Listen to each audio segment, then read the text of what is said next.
So off the back of the last video where I talked about using tools strategically, we give the example of vulnerability management. Stop treating the symptoms as the problem and start treating the symptoms as an opportunity to pull on a string and find what's actually causing it.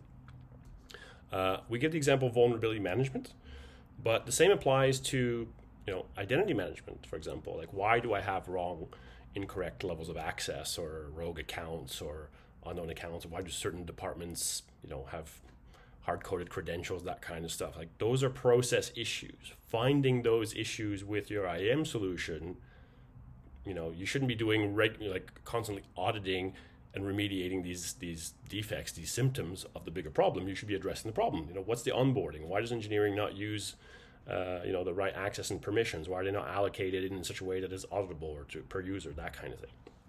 So keep that in mind, and it's the same with a lot of things. And like the SOC is kind of the biggest scoop up of everything. Like, everything that's fallen through the cracks, the SOC will get.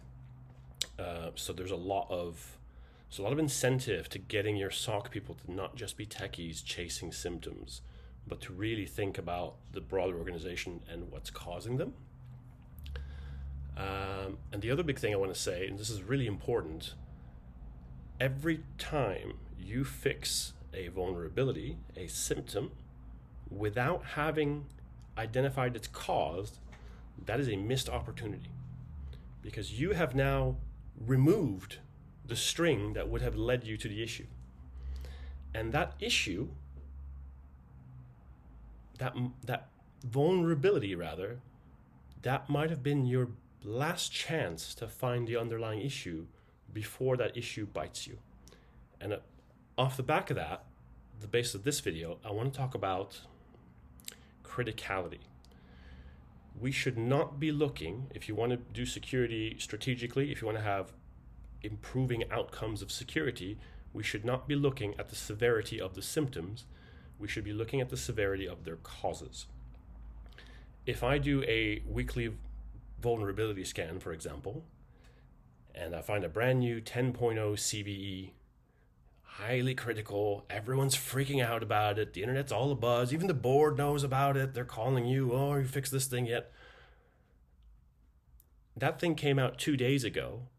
I've got good IT, I've got a good patching process, I know that thing's going to be remediated in testing and in production within 48 hours. I'm not worried. If I also see a 3-month-old or 3-year-old 2.0 CVE, most people won't even look at it. But that worries me far, far more. Because if I'm doing weekly scans, and this week a 3-year-old or even a 6-month-old vulnerability popped up, I don't care that that particular instance is a very low severity. I care about what it means. It means that somewhere we are deploying to production 6-month-old or 3-year-old unpatched software.